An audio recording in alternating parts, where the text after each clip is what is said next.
afternoon, everyone. Welcome to the Washington Brief for Tuesday, October 7, 2025. It's my pleasure to introduce Dr. Michael Jenkins, president of the Washington Times Foundation, which sponsors this webcast. Dr. Jenkins is also president of the Washington Times Holdings, the LLC that owns the Times News organization.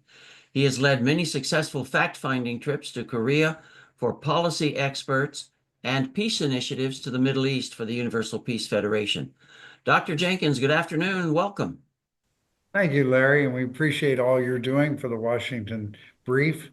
Our topic today, prospects for another U.S.-North Korea summit. North Korea is a de facto nuclear weapons state. However, the U.S. has never accepted North Korea as a de jure nuclear weapons state, insisting that they denuclearize completely and verifiably. Kim Jong-un's condition for another summit with President Trump is that the U.S. accept North Korea as a nuclear weapons state and cease any mention of North Korea abandoning its nuclear weapons program. Will the U.S. accept this condition for another summit? We have our distinguished director of the Washington Brief and the moderator, Ambassador Joseph DeTrani. Ambassador DeTrani was former director of National Counterproliferation Center, former special envoy for the six-party talks with North Korea, and also as an advisor at Sandia National Laboratories. He's the author of The North Korean Threat, Intelligence and Diplomacy, a personal memoir. So we're very honored also to present our expert commentator, Dr. Alexandre Mansourov. Dr. Mansourov is an adjunct professor of security studies at the Edmund A. Walsh School of Foreign Service at Georgetown University. He's also an adjunct professor of Korean studies at the School of Advanced International Studies at Johns Hopkins University. Ambassador DeTrani, welcome. Well, thank you, Michael. It's great being here with all of you, and that was a very gracious introduction. There's a lot to discuss, and today, as you mentioned, Michael, we'll be focusing on doing a real deep dive on the prospects for another President Donald Trump, Chairman Kim Jong-Un summit, and the conditions that North Korea have put on the table. And that condition is a very major condition. The condition is accepting North Korea as a nuclear weapon state. This is something the United States has consistently said we will not do. We will not accept North Korea as a nuclear weapon state, and that continues to be our position. But does that mean we cannot have another summit?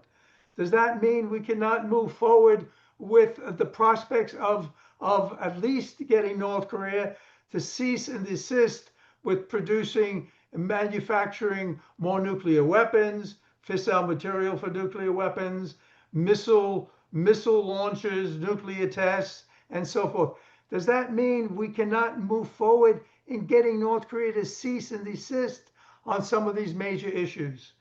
I think some of us, and this is what we'll be discussing today with Dr. Mansourov and Dr. Michael Jenkins, and can we convince Kim Jong-un it's in North Korea's interest to come back to discussions, to talk about ceasing and desisting with the production of more nuclear weapons and missile launches, ballistic missile launches, and so forth, in response, in return for, if you will, sanctions relief, economic development assistance, a path to normal relations with the United States, and eventually with the Republic of Korea, inter-Korean relations. And that's going to be the focus today.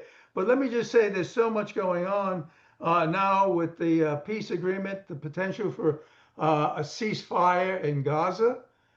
President Donald Trump has done some amazing work on this issue here, where he's seemingly getting the two parties together, and that's the government of Israel with Hamas, and getting Hamas, a terrorist organization, to release those hostages. And that's such a major thing. Release the hostages and then look for a ceasefire in Gaza because of the devastation that's going on here. So there's so much going on. We will not be talking about Gaza, although that's a major issue. But again, let me just say these past two things. We heard President Lee Jae-myung in the United Nations talking about peaceful coexistence with the Democratic People's Republic of Korea, the North Korea, seeking to have a dialogue with North Korea. This is the position of the Republic of Korea and the position of the new president, Lee Jae-myung. Let's open a dialogue. Let's strive for peaceful coexistence and so forth. And after 7 years, we have the North Koreans sending a delegation to the United Nations. Vice Foreign Minister Kim made a very interesting presentation to the United Nations. The vitriol, the rhetoric was not there, the anti-Americanism and so forth. It was a more balanced approach, presentation, but what he said was powerful. Accept North Korea as a nuclear weapon state. We will never give up our nuclear weapons. And to give up our nuclear weapons is to walk away from our sovereignty. So those are the issues that we will be discussing today. And let me just say this. As Vice Foreign Minister Kim Sung-kyung was making this presentation, we had the foreign minister meeting with the China's foreign minister Wang Yi in Beijing. And this is Chae Sung-hee, the foreign minister Chae Sung-hee from the Democratic People's Republic of Korea, meeting with the Chinese foreign minister. And that speaks to that close relationship between the People's Republic of China, the PRC, and North Korea. How that relationship has coalesced and has become even more significant now. So those are the issues. But over to you, Dr. Mansourov. What are your views on the prospects for another, if you will, Trump Kim Jong-un summit, and what is the likelihood that the U.S. would ever accept North Korea as a nuclear weapon state? Over to you, Dr. Mansourov. Thank you, Ambassador, and thank you for portraying in broad terms a very complicated picture of the international dynamics which we face today on the peninsula. In brief, yes, the summit is possible. The next North Korea-US summit is possible, but we still have a lot of work to do, and there's a long road ahead of us. Let me begin by reminding our listeners what exactly the problem is. And the problem is twofold. First, North Korea persists as one of the thorniest challenges confronting the United States and the international community because its nuclear weapons and ballistic missile programs and proliferation activities, they pose serious threats not only to the US national security, but also to the security of US allies and the international community on the one hand. And on the other hand, of course, the North Korean regime continues to violate the international obligations and commitments which it made, including the commitment to denuclearize. But not only that, its human rights record is questionable. Its economy, instead of feeding its people, is stagnant, and its people are impoverished, although some analysts disagree with that. And finally, as the United States believes, the North Korean leadership makes choices which further isolate that country from the international community. Although, again, some recent developments tend to point in a different direction. So that is the problem. Now, in addition, we have to keep in mind some of the perceptions of North Korea in the United States, in Washington, D.C. And the first one, an important one, is that many policymakers regard North Korea as a quote-unquote failed, evil state. Again, I disagree with that perception, but nevertheless, it's an important factor driving their thinking and decision-making. Second perception, which is important, is that the domestic weakness in North Korea is going only to deepen. Again, I don't see it that way, but those people who make decisions, they do. Also, policymakers in Washington believe that the so-called Pyongyang line, this course on the parallel development of armaments and economy, and more recently, parallel development of the nuclear armaments and conventional weapon systems, is going to fail. It's doomed to fail. Again, I disagree with this perception, but that's driving kind of perception in Washington. And finally, the final perception which matters is that stepping up external pressure on North Korea via sanctions actually may lead to desirable changes in its foreign policy and its behavior. Again, I disagree with this perception, but the majority, kind of the mainstream opinion, this is what it is. And so when basically people in Washington think, how can we marshal all elements of our national power, political, diplomatic, economic, military, informational, cyber, to solve that problem, Korean problem, they basically go back to the past experience, and specifically the experience of the symmetry between the United States and the North Korean leadership. Now, remember that this is not the first time we're talking about summits. President Trump met Kim Jong-un in Singapore in 2018, and in Hanoi in 2019, and then at the demilitarized zone in 2019 as well. And all these those summits, despite the initial hope, even despite kind of tentative agreements, they really ended up in producing not as much as it was expected.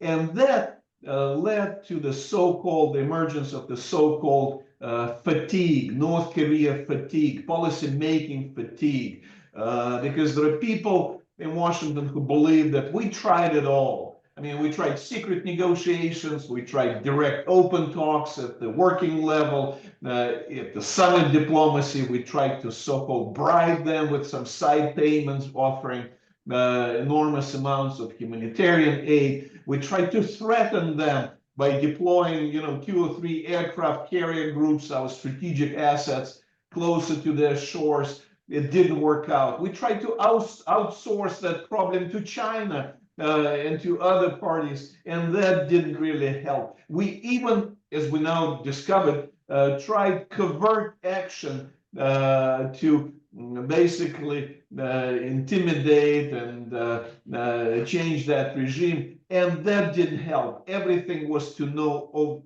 avail. Plus, of course, the private business community, the NGO community, the getting signals from the policymakers that North Korea now is not the type of country where you need to spend money. And so there is the donor fatigue. And again, with all the sanctions in place, that also induces caution. So that's the background. I mean, the negative perceptions among the elites, the policy-making fatigue, and any talk about a new summit meeting obviously is kind of meeting a lot of skepticism, both in terms of its possible modalities. Yeah, it can be arranged, no problem. I mean, we saw how President Trump met with President Putin in Alaska almost on a day's notice. And they had a deep substantive conversation about a critical issue, that is Ukraine. But looking back, again, not much really has ensued. So the same with Kim Jong-un. I mean, we can, I can't rule out the possibility that President Trump will meet President Kim, Chairman Kim. It can be arranged, no problem.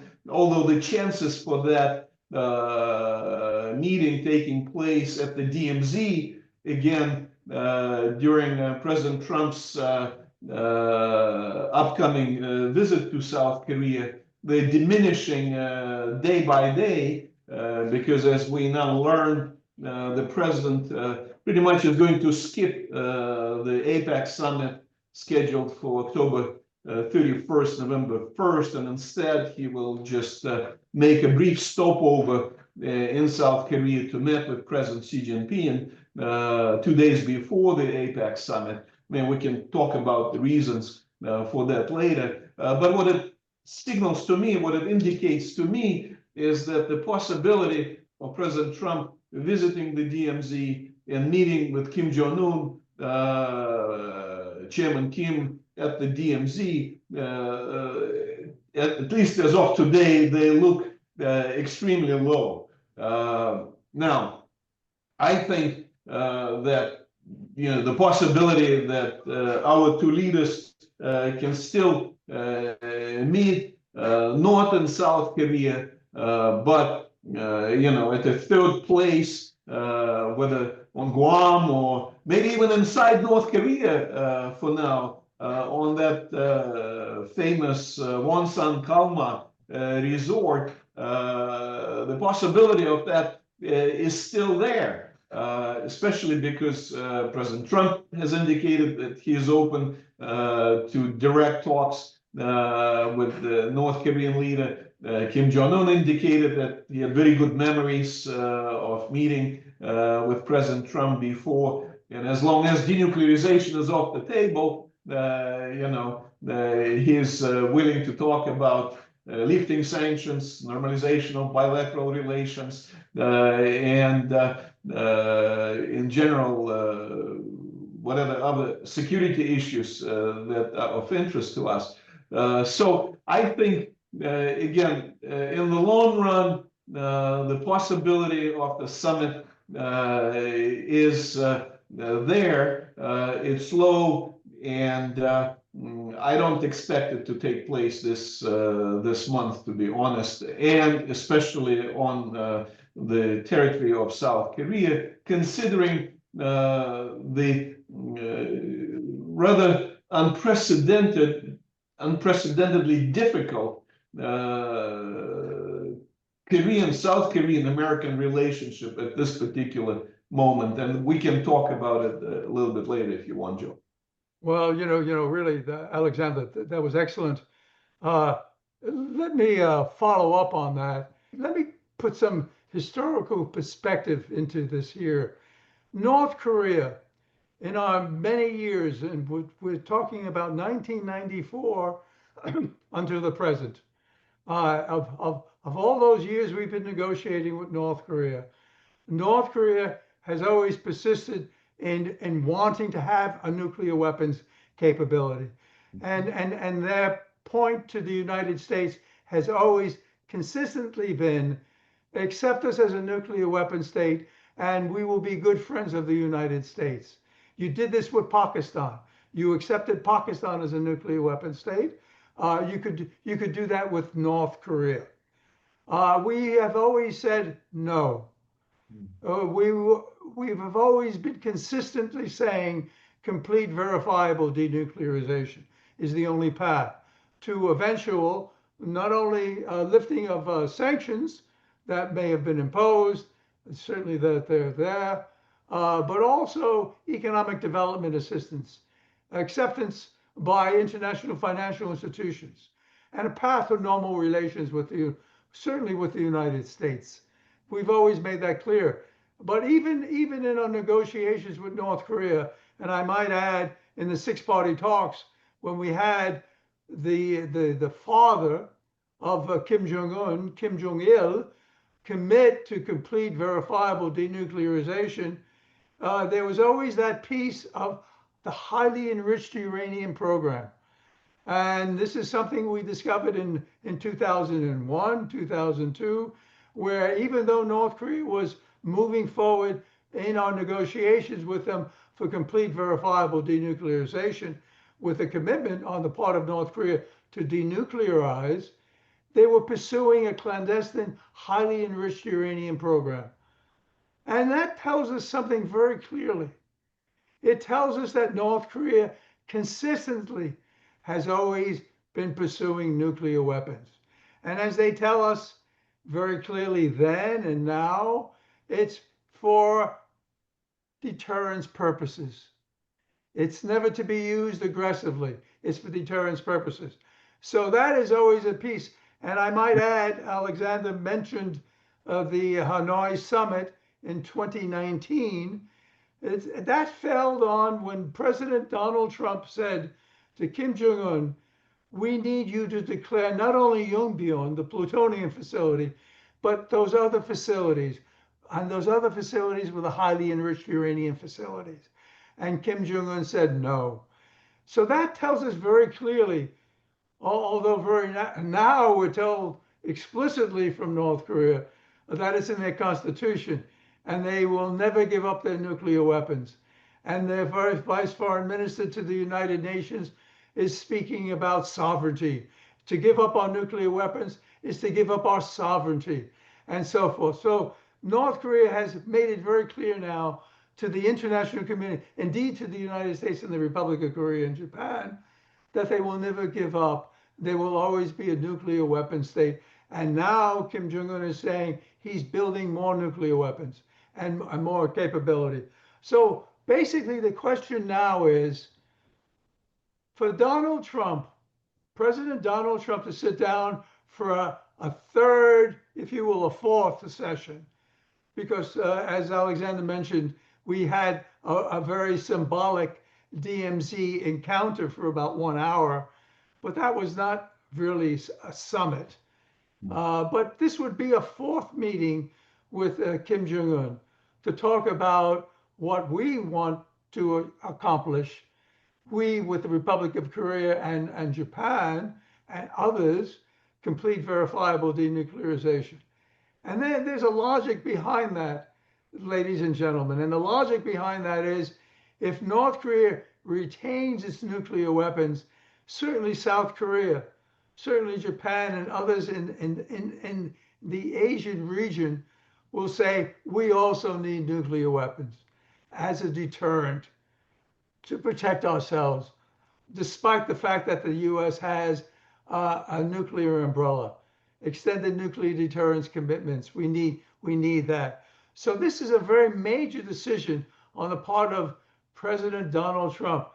Does he engage, as Alexander mentioned, again for a fourth meeting with Kim Jong-un, knowing that the conditions for that would be accepting North Korea as a nuclear weapon state? And I will end on this note. My view is he should. My view is President Donald Trump should again meet with Kim Jong-un. But what our goal should always continue to be, and that could be eventual, complete verifiable denuclearization, because a nuclear arms race in the region would be a disaster. And the possibility of nuclear weapons or fissile material, radiologic material getting into the hands of terrorists for dirty bombs would always be present there. That's not the world we want to live in. And the message has to be complete, verifiable, but that doesn't have to be immediate. It doesn't have to be the Libya model where North Korea gives up everything initially. We can talk about a gradual process, actions for actions, as we did in the six-party talks. As North Korea moves towards, as they stop producing fissile material and they stop manufacturing more nuclear weapons, and they stop nuclear tests, and they stop launches of ballistic missiles, we will lighten those sanctions. We will lift the sanctions. Will move forward with economic development assistance and a path to normal relations, with possibly even liaison offices in our respective capitals, with the end goal of complete verifiable denuclearization. But that's the end process. For the United States, for North Korea, it would be retaining those weapons. And that's where the conundrum will be. And I think this is all manageable, because getting North Korea to have a normal relationship with the United States would be so significant. It would be significant for the Republic of Korea, and getting into Korean dialogue ongoing again. That's so important. And those are the issues that are there, and we need to move forward with them.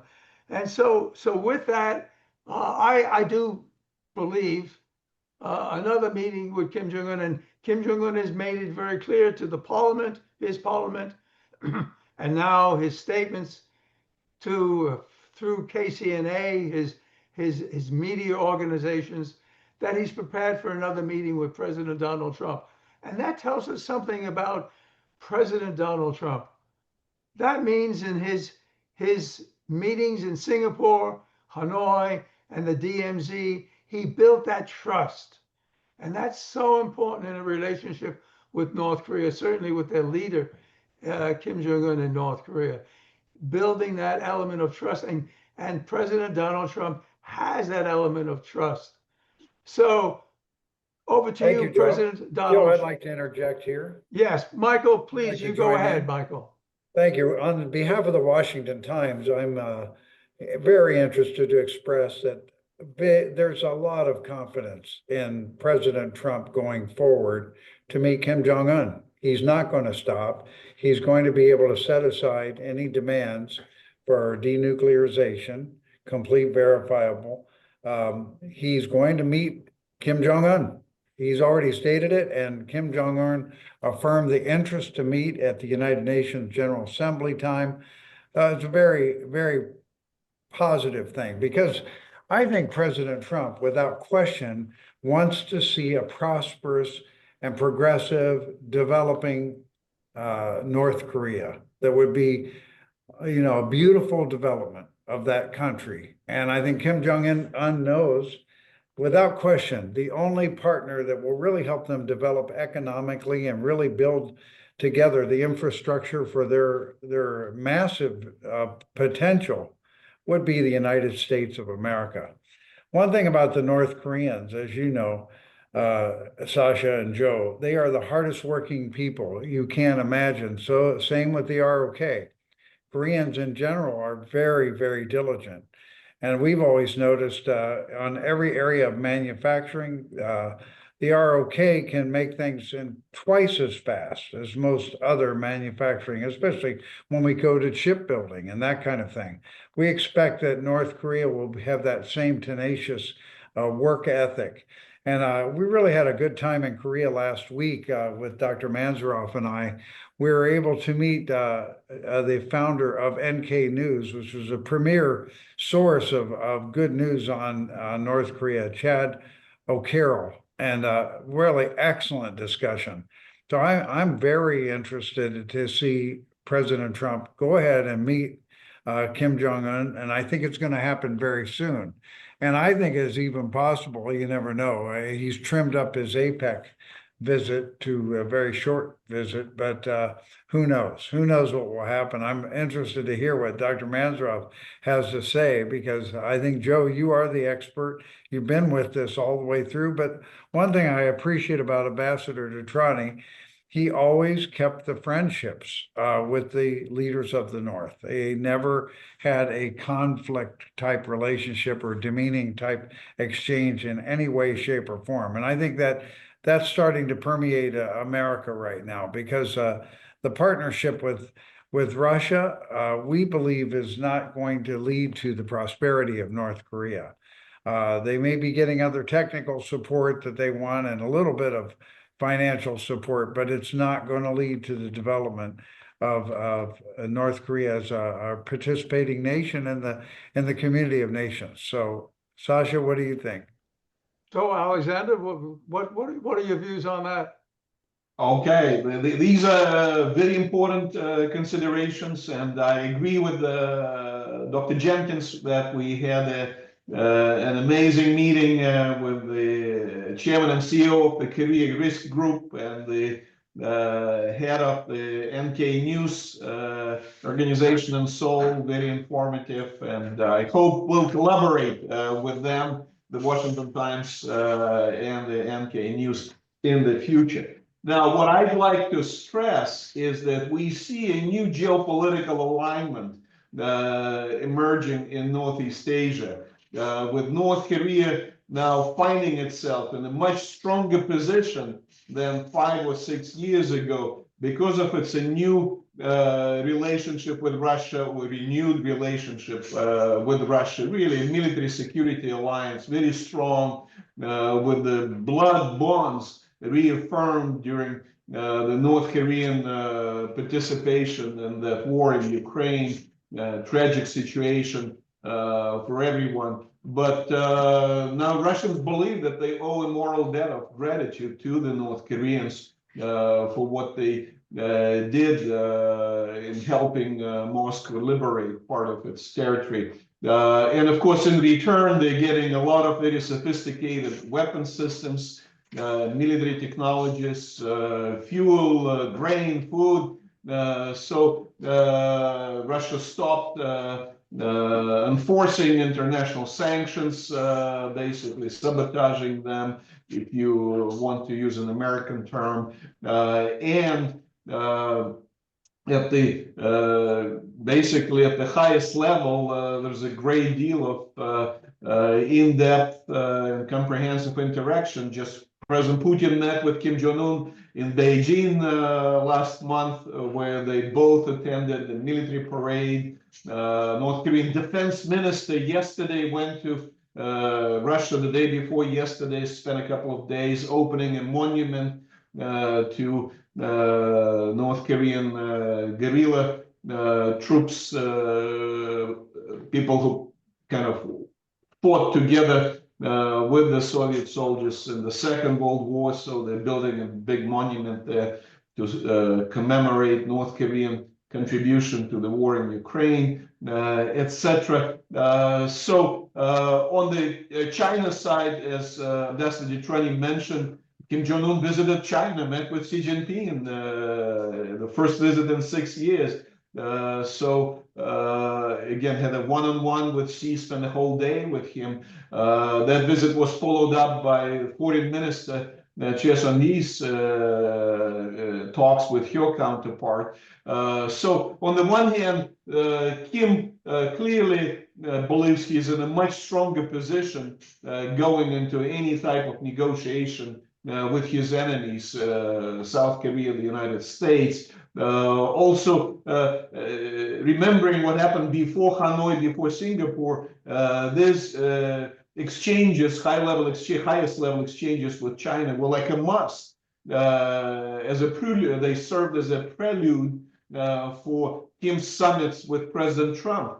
So that's kind of encouraging and promising. Maybe he did put in place all the pieces in his own mind before he's going to meet our president.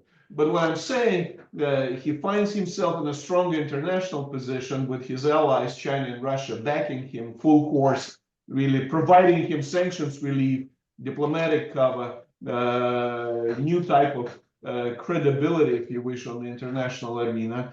So clearly he will have less interest in yielding to the US pressure, making any concessions or striking a deal, whether it's a small deal, big deal, grand deal. He will have less interest in that.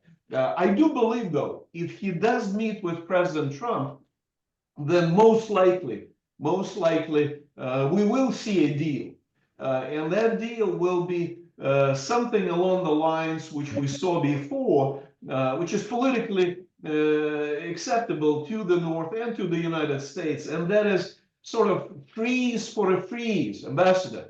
North Korea in the past agreed to a nuclear freeze, to suspend all the nuclear testing, and to a ballistic missile ICBM testing freeze. They did it before. It's not like a new frontier for them. So politically it's acceptable. And Kim Jong-un at home would not be getting any flack for that. If in return he could get something from us like a suspension of large-scale exercises, like we did it before, no big deal. Again, I know it's a big deal for some, but really we can always reverse it. Maybe lifting on some sanctions related to humanitarian exchanges, peoples-to-peoples exchanges, maybe even the travel ban, lifting off the travel ban imposed by President Trump as a show of goodwill. So on the basis of that freeze for freeze idea, I think we could make some progress, strike like an initial deal with the North Koreans, and it would be a tangible outcome of that fourth summit if it does take place. And I believe I agree both with you, Ambassador. You made a powerful point about the trust.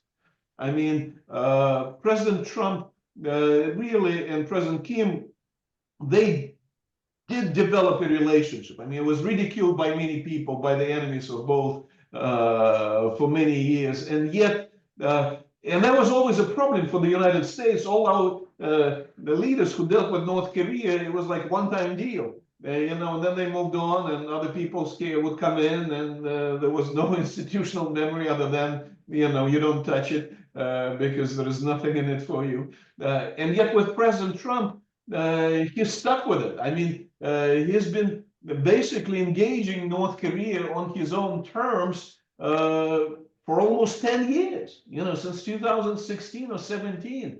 The longer, and this is something which North Koreans, you know, we say that's their strength because they have someone who does the United States all his life for a long time, and that gives them strength. Now we have someone in our camp, on our side, with that same kind of experience, that same kind of personal passion and involvement, let alone, and as a result of that, we see the trust, you know, the trust emerging between these two leaders. So I'm sure they will be able to find a balance of interests between our two countries, North Korea and the United States, if they do meet. No matter how moderate the agreement will be, just freeze for a freeze, or you know, lift for a lift, whatever. But they can get things done. So in that sense, I am optimistic, and although I believe we may have a long way to go, but President Trump, just like Chairman Kim, they can surprise us, you know, and they can arrange something very beautiful, as Michael said, as President Trump likes to say, and special in a moment's notice, in a very strange place, unusual, unexpected place. So let me ask you this then, Alexander. No, I like everything you've said. I think it's right on the mark. Let me ask you this. We see the progress President Donald Trump has made on the issue of Gaza. And as we speak, our representatives are meeting in Cairo, I believe, but certainly the meetings are going on now to get the hostages released, to get a ceasefire going on. A lot of work there. We still have the war in Ukraine, and we have a very major contribution from North Korea to the Russian Federation with troops, but with the ballistic missiles and with artillery shells, et cetera, et cetera.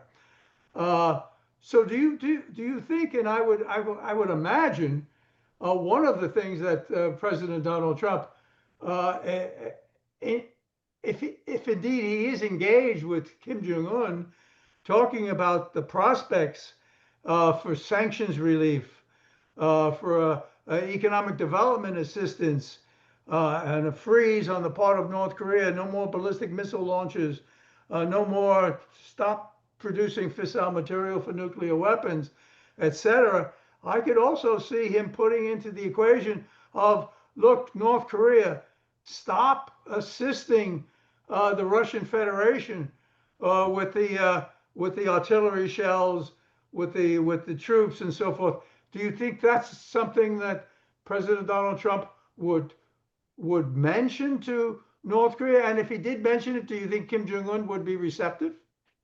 No. I mean, I know there are people around President Trump Right. who might advise him to do it. I think it's a bad idea. I mean, for political reasons in this country, for strategic communications purposes, propaganda reasons, I know there will be people pushing him to do it. But it's Right. almost like for Chairman Kim Jong-un to ask President Trump to stop providing military assistance to our European allies and to our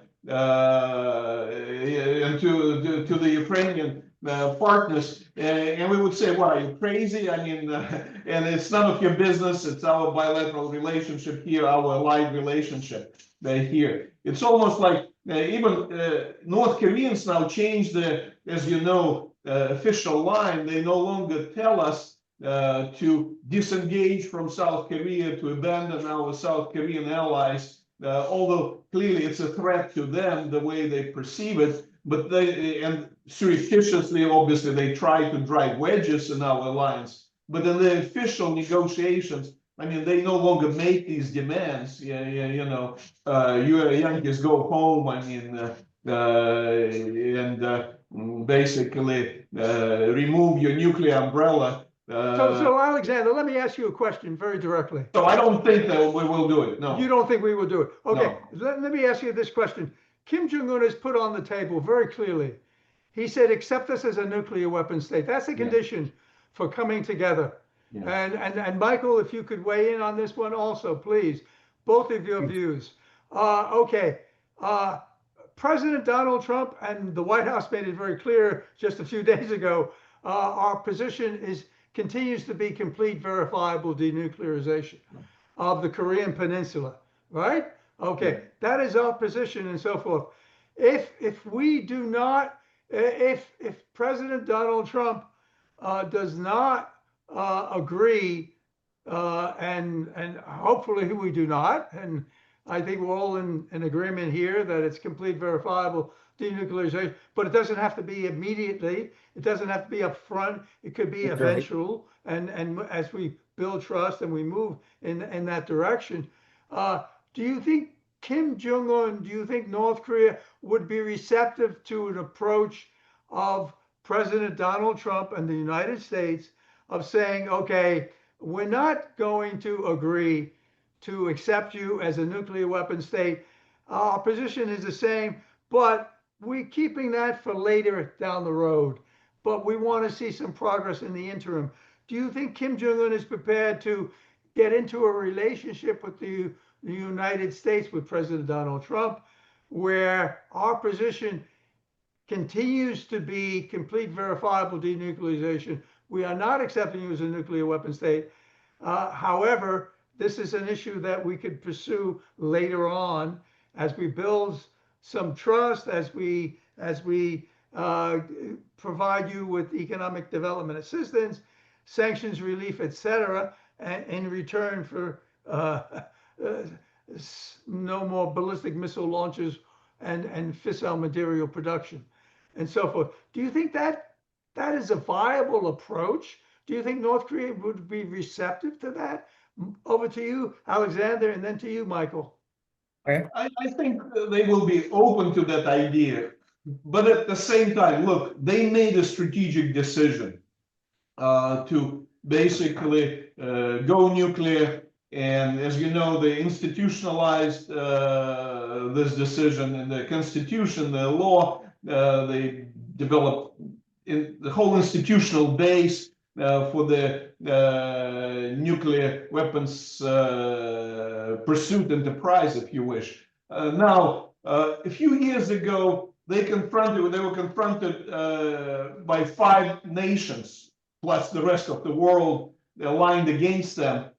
Today, Russia basically accepted the nuclear weapons status. That's a major win, huge win. Now, China is also changing its position. They're no longer openly, explicitly saying we want North Korean denuclearization. They now shifted the attention to the entire Korean peninsula. And so they say they want to see the entire Korean peninsula denuclearized, which is, some argue it's always been the case. Others say that's a new position. Again, the Chinese would deny it publicly, but when you talk to them in private, that's what they're saying. So steadily, but slowly, Kim is getting that international recognition. Yes, we may still hold out, plus Japan and South Korea, but he's there for a long haul, and it's a long game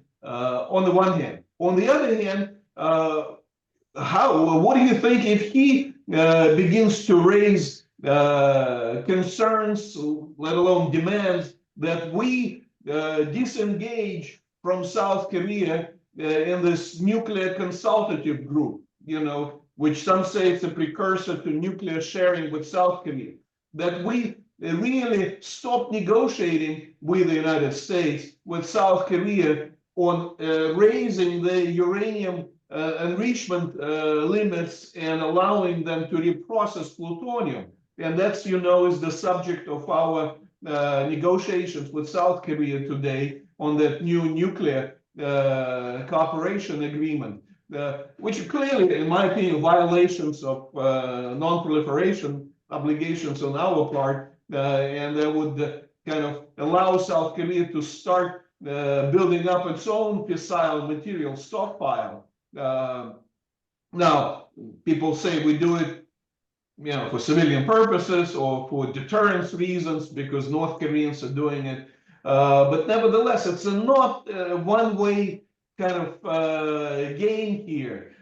So I think in general, Kim would be open to engage in dialogue with us on normalization of bilateral relations, the security concerns, keeping that hope and promise of denuclearization alive. It's like under the Nuclear Proliferation Treaty, Ambassador, you know it very well. One of the articles stipulate that the whole world will denuclearize at one point, and we all signed that treaty. We all kind of subscribe to that idea. That's the ultimate goal. Yeah, one day we'll live in a nuclear-free world. Right. And so, keeping that in mind, I think Kim would be flexible enough, to accommodate our kind of idealistic position that one day they will, just like when everybody else denuclearizes, they'll do it too. I agree. I like your answer there, Alexander. Yeah. Michael, do you agree with Alexander? I agree with Dr. Mansourov. I think he's right on, because I think if it's anybody else besides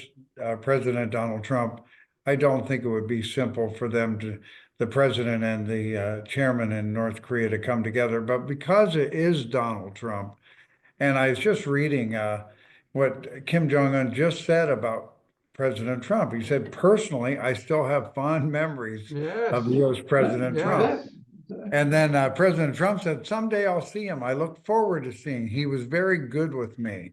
I think that kind of goodwill and Trump's track record right now of going into impossible situations and yet moving towards some kind of a breakthrough of a deal or some kind of a compromise relationship. I think the sky's the limit to what could happen now. Excellent. I think, and especially your reference to the Gaza situation. I mean, nobody could have thought that that situation would be resolved. And as Michael said, I mean, President Trump, he can make miracles. He can create miracles you taking the situations impossible. It's like a mission impossible. And yet, Wow. he made that Gaza deal. So I think with North Korea, I'm with you it's on the that. same. I think that's right. No, I agree with both of you. I think President, we have to give a lot of credit to President Donald Trump for what he's doing, for striving for peace. There, whether it was the in Cambodia with Thailand, whether it was in other parts of the world. With Iran, I mean, look at Iran. Well, Iran, big time. There's no question about big it. time. So if we can get this ceasefire, if we can get the hostages released in Gaza and so forth, and then move, and this would possibly facilitate, because I think what both of you gentlemen are mentioning here, it could facilitate movement on the war in Ukraine. Yeah, It could Absolutely. Yes, it could. I think so. there could be an impetus there and so forth, where President Vladimir Putin says, okay, maybe we need to sit down. Maybe we need to discuss this with President Zelensky and so forth. So there's so many possibilities here. But what I heard from both of you is the prospects of another summit are real. There's value in pursuing it, despite the fact that North Korea said the condition for coming to another meeting with President Donald Trump would be accepting us as a nuclear weapon. That doesn't mean we would have to agree with that right up front. There's a value in pursuing this in a more staged, gradual manner, and an action for action approach and so forth. So I like what both of you are saying. Dr. Alexandre Mansourov, I think we've discussed in very vivid terms the value in re-engaging with North Korea. Very What good. have we got to lose with re-engagement? What have we got to lose? And we're seeing this with Donald Great. Trump right now. Yeah. What do we got to lose when we can talk to someone, especially an adversary? So Dr. Jenkins, Dr. Mansourov, Yeah. I want to thank both of you. Joe, I would like to say one final thing, if I Please could. go ahead, Dr. Our Jenkins. broadcast is today on October 7th, Tuesday. It's 2 years ago today Yes. that tragic occurrence occurred in Israel and the Palestinian area. And so many Israelis lost their lives. Over 1,200 hostages were taken. Yes. And today it looks like it may be a step forward to resolution. So many Palestinians died. It's so tragic for all humanity. And it's hopeful that today, on the second anniversary, there may be the completion of the first phase of this peacemaking. We pray for that. Thank you, Joe. Yes, thank you, so much. That's Dr. it. Jenkins. Also, if I could make Absolutely. one more comment, I would really appreciate it. As you know, we can discuss all the very important problems in the world, geopolitical, but let's not forget that today there is an 82-year-old grandmother with a chronic heart condition who is being detained in jail, and any sentence or even detention for her could become a death sentence given her worsening heart condition. And I'm talking about the founder and the lifelong leader of the Universal Peace Federation and Family Federation, Dr. Han Hatcha Moon. This is a disgrace that a religious leader of global stature really is being kept in detention in horrible conditions. Now, I'm sure, I have no doubt she will become a martyr. She'll become a saint, essentially a divine icon in the eyes of your followers, just like Jesus, in his time was prosecuted and crucified by the Romans, but elevated to the godson status and worshipped by all Christians for 2,000 years after that. And I think the unification movement will consolidate, further strengthen and grow as a result of this unbridled government prosecution of its leadership. Now, Okay. honestly, I'm worried about the international repercussions of that. The reputation of the current government in power in Seoul will be damaged because of that religious prosecution. Korea already is criticized for the lack of religious freedom and freedom of speech. Just read Speaker Gingrich's very powerful opinion pieces in that regard. I believe this is one of the reasons why relations with the Trump administration are not as good as they could have been, and why we see, that President Lee's initiative, the so-called EMD end initiative, is not taking traction in Washington. Now, I hope, very important international cooperation projects will not be frozen or abandoned in countries like Cambodia. This whole movement to set up a regional United Nations headquarters in Korea, which was promoted and advocated for by Dr. Hak Cha Han Moon, I hope it will not be abandoned. I hope that Korea's soft power demonstrated in the Sunat Peace Prize or the World Summit movement will not be frozen or will not go away. And most of all, I hope South Korea will not lose its competitive edge in the human rights discourse with North Korea at the time, because now Chairman Kim Jong-Un is considering to ask for mercy and for the release of this political and religious prisoner from South Korea. So again, this is an 82-year-old. Thank you, Dr. Mansourov. The failing heart condition, and Thank she you. must be released today, now. Right. Any Thank further you. delay could be a death sentence to her. Dr. Mansourov, thank you for your very thoughtful Thank you, and Sasha. penetrating comments.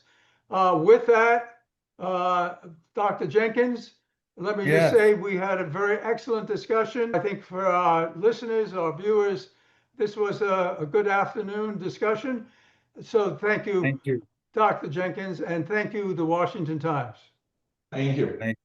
Thank you all. This webcast is pre-recorded.